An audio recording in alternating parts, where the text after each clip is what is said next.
Assalamualaikum warahmatullahi wabarakatuh.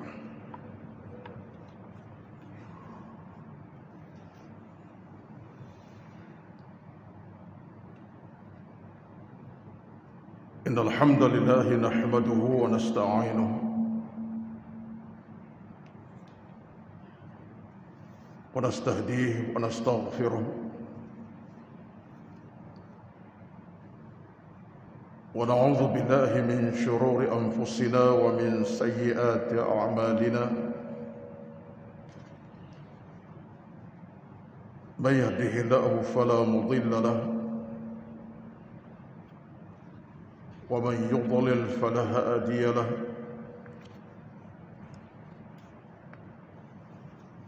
أشهد أن لا إله إلا الله وحده لا شريك له وأشهد أن محمدًا عبده ورسوله ربنا عليك توكلنا وإليك أنبنا وإليك المصير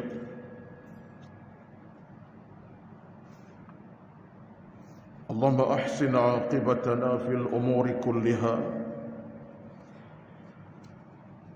وأجرنا من خزي الدنيا وعذاب الآخرة ربنا افتح بيننا وبين قومنا بالحق وأنت خير الفاتحين بسم الله الذي لا يضر مع اسمه شيء في الأرض ولا في السماء وهو السميع العليم بسم الله الذي لا يضر مع اسمه شيء في الأرض ولا في السماء وهو السميع العليم اللهم أعنا على ذكرك وشكرك وحسن عبادتك اللهم رب اشرح لي صدري ويسر لي أمري واحلل عقدة من لساني يفقه قولي يا رب العالمين أما بعد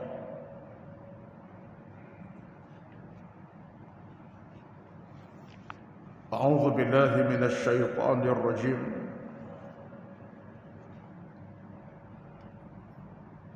وذكر فإن الذكرى تنفع المؤمنين dan berilah peringatan sesungguhnya peringatan yang disampaikan memberi manfaat kepada orang-orang yang beriman. Shadaqallahul azim. Az-Zariyat ayat 55.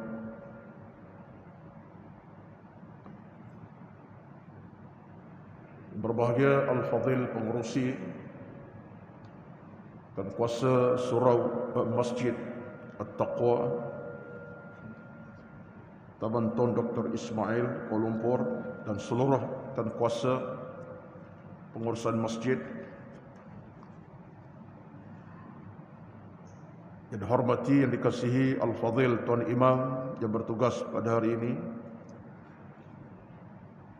dan yang diraihkan seluruh kehadiran para jemaah Jumaat, tuan-tuan sidang hadirin yang dirahmati Allah sekalian. Pertama-tama alhamdulillah di kesempatan yang berkat di tengah hari yang penuh berkat ini kita bersyukur pada Allah Azza wa Jalla di atas nikmat masa dan waktu yang amat berkat dan berharga. Kita dapat melangkah kaki masing-masing. Ada yang datang ke rumah kediaman, yang datang dari pejabat dan lokasi yang pelbagai. Alhamdulillah, Allah berikan kita upaya kekuatan fizikal, dan pastilah kekuatan fizikal yang Allah beri itu suatu rezeki sebenarnya. Di saat kita boleh hadir ke masjid pada ketika ini, berapa ramai di kalangan rakan taulan kita yang tak mampu ke masjid atas faktor kesihatan yang tidak baik elok, diisi Allah dengan musibah, sakit dan sebagainya. Di saat kita dapat hadir untuk bersalat jemaat, berzikir, bertasbih, bertahmid kepada Allah Azza wa Jalla. Ada juga kalangan rakan kita yang mungkin tidak berfikir atau ke masjid dan tidak pun datang ke masjid untuk jemaat. Masih lalai dan leka dengan urusan dunia, pekerjaan, harta dan sebagainya. Itu kenyataan. Maka tuan-tuan sedang hadirin sekalian, bukan kecil maknanya di saat kita dapat meneruskan kehidupan beragama kita, di saat usia kita masih kita nikmati, di saat umur yang kita masih nikmati. Setelah Nabi sallallahu alaihi wasallam ditanya oleh para sahabat baginda sallallahu alaihi wasallam, siapakah orang paling terbaik di antara kamu, di antara kita? Ayyun nasi khairun ya Rasulullah. Sahabat tanya Nabi dalam riwayat yang disebutkan Imam At-Tirmidzi daripada Abi Bakrah Al-Aslami radhiyallahu anhu. Nabi ditanya oleh sahabat baginda sallallahu alaihi wasallam, su'ila ayyun nasi khairun, siapakah orang yang paling terbaik antara kami ya Rasulullah? Siapa Rasulullah yang terbaik antara kalian kami ini? Khairun. Jawab Nabi sallallahu alaihi wasallam, man tala umruhu wa hasuna amaluh. Maksudnya, sesiapa sahaja yang diberikan usia oleh Allah, Allah beri usia kepadanya, duduk, bangun, berdiri, berjalan, makan, minum, pakai, senyum, ketawa. Dalam keadaan itu kata Nabi, elok ibadatnya, wa hasuna amaluh. Di saat Allah beri usia kepadanya, elok ibadatnya, baik ibadatnya, amal-amalnya. Ini orang yang terbaik. Ini orang terbaik kata Nabi. Sahabat yang sama seolah macam tidak berapa selesa dengan jawapan itu. Ditanyanya di sebalik soalan pertama tadi, kalau ditanya di awal-awal siapa yang terbaik di kalangan kami, Nabi jawab itulah kenyataannya. Ditanya Nabi di sebalik soalan itu, apa soalannya? Ya Rasulullah, ayyun nasi syarrun. Kalau begitu siapa yang paling buruk kalangan kami ini? Syarrun makna buruk dan jahat. Siapa Rasulullah yang paling buruk kalangan kami ini? Lantas jawab Nabi SAW dengan sabdaan baginda, man tala umruhu wa sa'a amaluh. Yang paling buruk antara kalangan kamu kata Nabi ialah siapa Allah beri umur kepadanya, maka buruk amalannya, buruk pekerjaannya, buruk kerja buatnya. Oh, itulah orang paling buruk di kalangan kamu. Hadis Imam At-Tirmidzi rahmatullahi alaihi. Hadis sahih. Jadi tuan-tuan, dalam kita nak meraih kehidupan yang berkat, yang selamat, kehidupan yang bahagia dalam usia yang kita miliki sampai saat ketika ini, jam ini, waktu ini, maka neracanya adalah amal masing-masing. Itu neraca agama. Neraca agama, amal masing-masing. Sesaat bila kita buat benda yang baik, yang berpahala, yang bernama ibadat, amal soleh, dalam suasana itu kata Nabi, itu orang yang terbaik. Tak kira muda, tak kira tua. Dan sebaliknya, di saat usia masih ada, penuh dengan insya-Allah keburukan dan sebagainya, itulah orang yang paling buruk di antara manusia. Tak kira muda dan tua. Neraca ini tuan-tuan, neraca kita kena pegang sentiasa. Satulah Umar bin Al-Khattab radhiyallahu anhu, sahabat Nabi, khalifah Islam yang kedua, ahli syurga, dijanjikan syurga oleh Allah Azza wa Jalla. lengkap segala-galanya bagi beliau, seorang Umar Al-Khattab. Pernah satu ketika diriwayatkan satu hari beliau pergi ke kebun tamarnya. Dia ada kebun tamar di Madinah, di pinggir Madinah. Sesaat petang itu dia masuk ke kebun tamarnya, melihat pokok-pokok yang sedang masak ranum buahnya dengan kehijanan daun yang segar. Umar menikmati keindahan pokok tamar yang segar itu. Dia berjalan dalam kebun tamarnya, nikmati buah yang baru yang segar itu, dan merasai kenikmatan. Seronok. Hinggalah sesaat bila beliau begitu keadaannya, beliau baru teringat, terperasan, dalam bahasa mula baru perasan yang asarnya sudah pun masuk dan agak lewat daripada biasanya. Maksudnya, kalau asar dia ada berada di Masjid Nabawi sebagai jemaah bersama Nabi, hari itu tengok-tengok dalam kebun tamar yang begitu indah, menarik dan cukup nikmati itu, tiba-tiba dia terasa bahawa asar telah pun lewat. Dia lewat. Bergegas dia meninggal kebun tamar, berlari-lari sampai Masjid Nabawi. Didapati sahabat dah mula bangkit pada sembahyang. Maksudnya jemaah sudah selesai bersolat berjemaah. Jemaah dah selesai solat. Waktu asar lagi. Tapi Umar tak sempat berjemaah asar dengan Nabi dan para sahabat yang lain. Sebab apa? Lewat di kebun tamarnya itu. Lalu Umar menangis.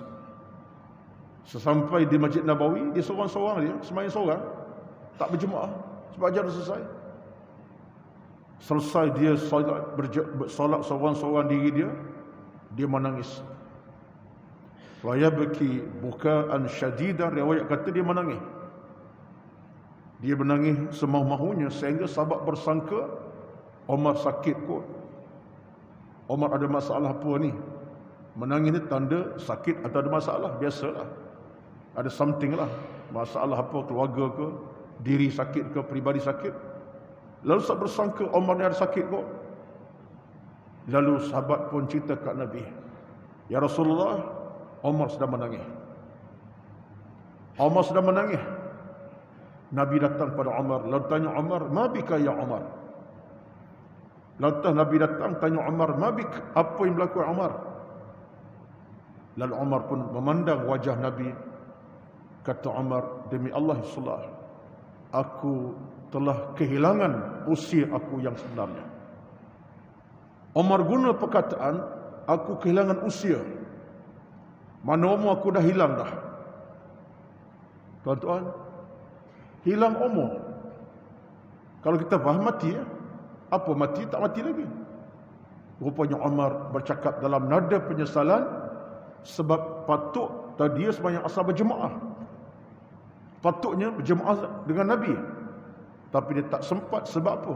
Leka di kebun tamarnya. Seronok dia rasa buah tamar yang masak ranum dengan kehijauan pokok, terlalai, tak sempat berjemaah. Bagi Umar, dia telah kehilangan usia. Tuan-tuan, kita renung cerita ini, terlalu hebat Umar radhiyallahu anhu. Masih sembahyang asar lagi.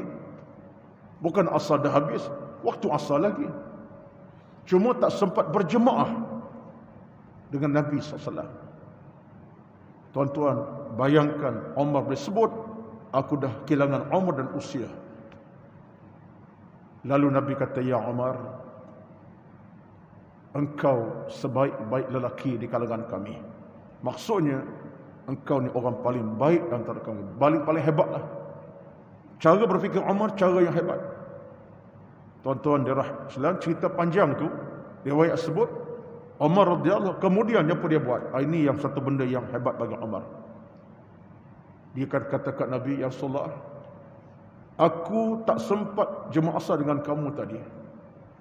Aku kerugian besar, rugi besar. Yang merugikan aku adalah kebun tamar aku. Kebun tamar aku telah melekakan aku. Aku cuai.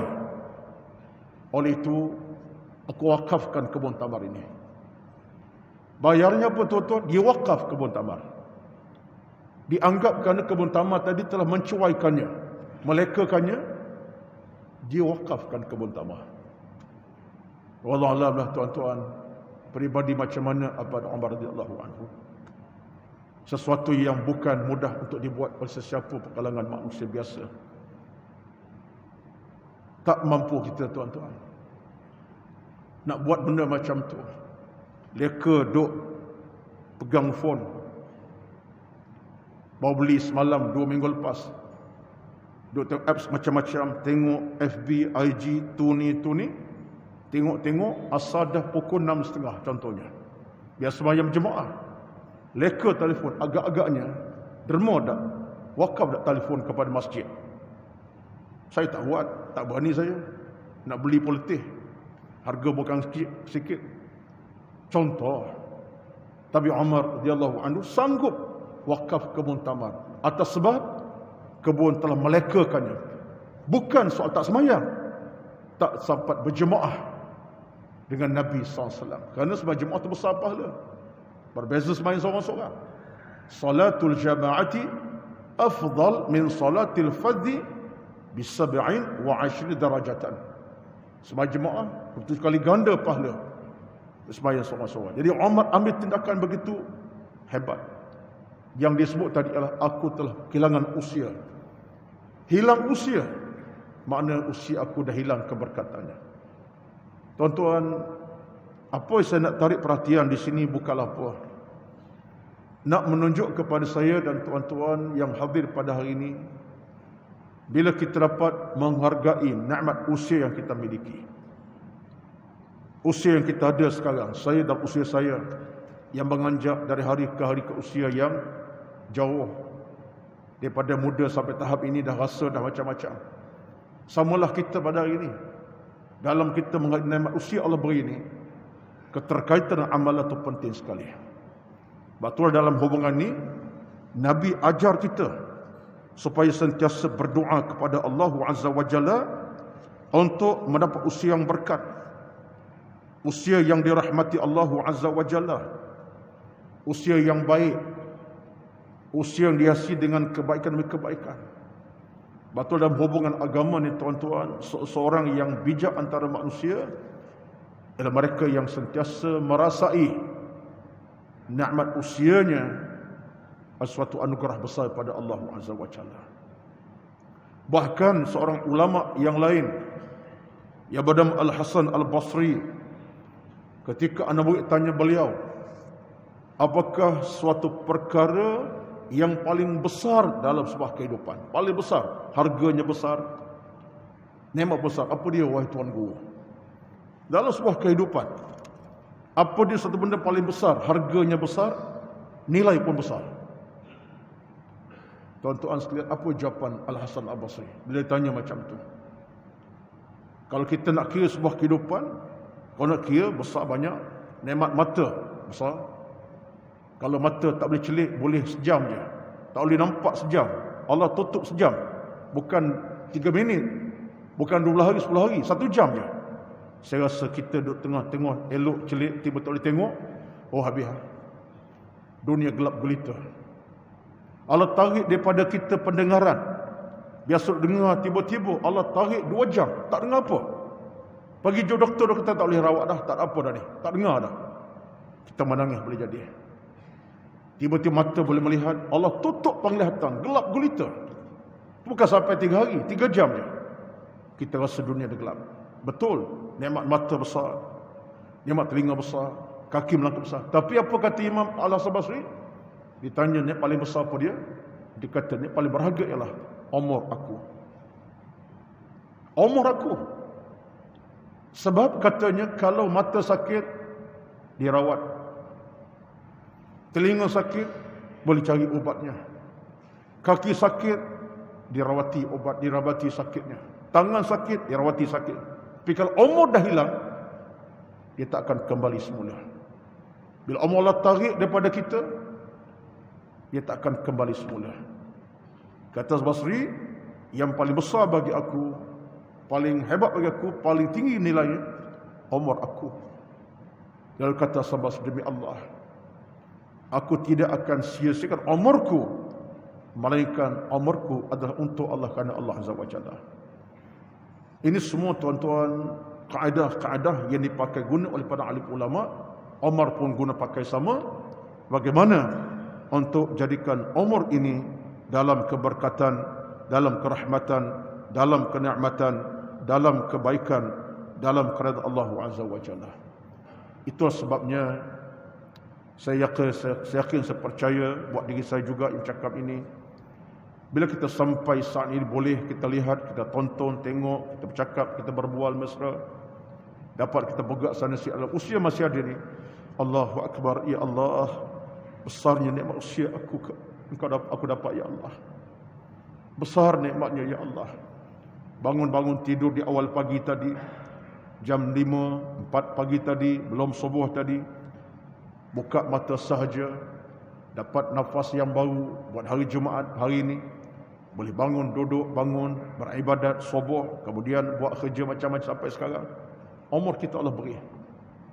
Dan sampai sekarang pun, sampai ke masjid, dapat duduk, beribadat, menanti solat berjemaah kejap lagi, khutbah.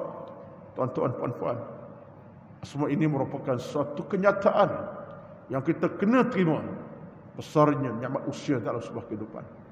Tapi bila sampai tahap kita menghilangkan nikmat Allah daripada usia kita ini dengan 1001 keburukan, dosa sebagai contoh, kita merugikan segala-galanya. Sebab itulah makanya umur ini makannya adalah amal saleh.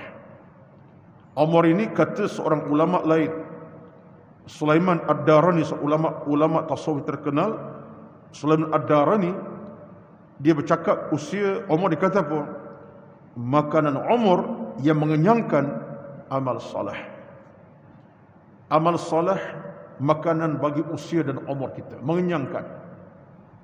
Tetapi bila kita buat benda yang buruk dan keji dalam usia kita, ia akan mengeringkan nikmat umur kita, mengurangkan nikmat umur kita. Sebab apa? Yang masuk adalah amal-amal buruk, bukan amal yang saleh. Ini falsafah lah ni. Ini falsafah, tapi ada maksud tersirat. Makanan bagi usia, kata Sulaiman Ad-Darani, seulama tasawuf terkemuka, ialah amal saleh. Arti bila amal saleh buat, umur kita makin segar, umur kita makin sihat, sebab yang dilakukan amal saleh, amal saleh makin segar. Tapi bila dilakukan amal yang buruk, umur kita makin sakit, kita tak rasa, tapi umur kita makin sakit. Sebab sakit? Hamba Allah ini, Allah bagi umur buat kemaksiatan, Allah bagi umur buat benda tak elok, Allah bagi umur buat benda maksiat, umur bersakit. Ini falsafah. Sebab itulah kata setengah ulama, kalaulah banyak benda boleh bercakap, banyak benda bercakap, contohnya tangan boleh bercakap, kaki bercakap, telinga bercakap, buat benda tak elok, kata setengah ulama, cukup untuk jadikan kita insaf bahawa dalam banyak keadaan tangisan itu lebih pada kegembiraan. Maksudnya, sesaat dalam hidup ini, kalaulah tangan boleh menangis, kita dengar tangan kita lebih banyak menangis daripada gembira. Sebab apa? Tangannya lah yang buat kejahatan, memanjat, tulis dalam FB, kata ke orang, tulis dalam WhatsApp, hujumkan orang lain, tulis hantar WhatsApp macam-macam yang palsu. Kalau tangan boleh bercakap, yang banyaknya tangisan, bukan kegembiraan. Tangan ini, kata ulama, ini pandangan mereka, tak secara mudah. Tangan ini kurang daripada sudut nak bercakap, nak gembira daripada menangis. Sebab apa? Banyak kejahatan. Jarang tangan ini pegang benda yang baik, nak sedekah, nak derma, nak pegang Quran, nak bertasbih, jarang. Yang banyaknya tangan tu digunakan untuk tujuan yang buruk, tuan-tuan. Termasuk kata dia, kalau kaki boleh bercakap, boleh menangis, kita akan dengar kaki akan bersuara, cukup-cukuplah, letih dah kaki pergi tempat maksiat ni, pergi ke masjid pula. Banyak tangisan daripada kegembiraan. Wallahu alam. Kita renunglah, sebab usia milik kita belaka. Usia milik saya bila saya menikmatinya. usia milik kita semua bila kita menikmati. Tuan-tuan, dalam hal inilah maka Nabi SAW ingatkan kita supaya berusaha jadikan hidup ini dalam usia yang diberkati Allah Azza wa Jalla. Satu hadis yang disebutkan walaupun tidak daripada hadis Bukhari Muslim, tapi dianggap hadis sahih oleh Al-Albani, menyatakan ketika Nabi berpesan kepada kita. Apa pesan Nabi SAW kepada kita? Sabda Nabi SAW, "Ightanim khamsan qabla khamsin." Rebulah 5 perkara belum tiba 5 yang lain. Ada kata riwayat Imam Ahmad, tapi dalam riwayat tak ada hadis ini. Disebut hadis dalam kitab yang, tapi disebut hadis yang sahih oleh Albani, diterima. Nabi sebut, rebutlah 5 perkara belum tiba 5 yang lain. Hadis yang boleh kita jadikan sebagai peringatan. Ightanim khamsan qabla khamsin. Rebutlah 5 perkara belum 5 yang lain. Antara 5 ini, salah satu kata Nabi ialah hayataka qabla mautika. Waktu kamu hidup belum datang kematian. Salah satu Nabi sebut berlima yang kita kena rebut peluangnya, belum tiba yang lain, yang 5 yang lain ialah hayataka qabla mautika. Waktu kamu hidup belum kamu meninggal, mati. Tuan-tuan, apa maksud hayataka qabla mautika? Ada tafsiran para ulama. Maksudnya ialah ketika nyawa masih melekat di badan, umur masih ada. Itu maksud kehidupan. Belum datangnya apa? Kematian, memutuskan kita urusan keduniaan, mati. Nyawa dah ditarik Allah. Menunjukkan, kata para ulama, besarnya nilai sebuah umur dalam sebuah kehidupan. Besarnya harga umur dalam sebuah kehidupan. Suatulah dalam hal ini Nabi pesan kita supaya ambil kesempatan masa hidup belum mati. Betul-betul Nabi nak ingatkan kita supaya sentiasa memberkati umur kita dengan amal-amal soleh, dengan amal-amal kebaikan, dengan amal-amal datangkan segala pintu rezeki kemuliaan seumpamanya. Jadi tuan-tuan, di mana kita? Saya kira dalam kesempatan kuliah pada hari ini, bukanlah saya nak mengajar, tidak sama sekali. Saya juga ada kekurangan, ada kelemahan, ada kesilapan dalam hidup, tetapi bila renung fikir balik, benarlah harga sebuah usia ini bila dihiasi dengan amal salah, siapapun kita ada nilai barakahnya. Sebab dalam hubungan agama, Allah tidak kira orang tu mati muda dan tua. Kata Al-Imam Ibnu Qayyim Al-Jauziyah, dalam perkiraan Allah Azza wa Jalla pada masyar, Allah tak kira mati muda dan tua. Allah tak akan kata siapa mati tua duduk setempat, yang mati masa muda segolongan duduk belah sana, yang mati umur tengah-tengah duduk belah sini. Tak ada. Tak dipisah kita kerana umur masa hidup, tidak. Bila sampai di padang mahsyar, darat soalan tentang amal kita. Amal kita, iman kita tak dihitung berdasar kepada umur panjang mana. Umur pendek ke panjang kau masa mati, tidak. Yang dihitung ialah amal kau macam mana. Sebab itulah hadis kursi sebut. Dalam hadis kursi Nabi kata apa? Allah panggil kita daripada mahsyar dengan panggilan jelas. Apa dia kata Allah? Hadis kursi. Hadis kursi ni makna apa tuan-tuan? Hadis kursi maknanya lafaz Nabi yang sebut, makna Allah yang sampaikan. Maka Nabi beri terjemahan apa yang Allah sampaikan kepada Nabi dalam bentuk lafaz. Lalu Allah kata apa? I'tuni bi'a'malikum. Hadis kursi. Allah akan himpunkan manusia dengan panggil kita semua, I'tuni bi'a'malikum. Datanglah kamu menghadap aku dengan amal-amal. Datang menghadap aku dengan amal masing-masing. Makna ketika itu Allah tak akan tanya mati berapa umur? 33, muda lagi. Perkiraannya tak banyak lagi. Mati berapa? 98. Oh, panjang tu. Panjang cerita. Tuan-tuan, tidak ada. Maknanya kata para ulama, bila Allah sebut datang pada guna amal masing-masing, apa makna tuan-tuan? Soal mati muda, mati tua bukan ukuran bagi Allah. Yang penting amal dalam usia kamu bagaimana. Ini yang kita kena jagai. Betullah falsafah yang kaut kita kena buang ke tepi. Ada antara apa?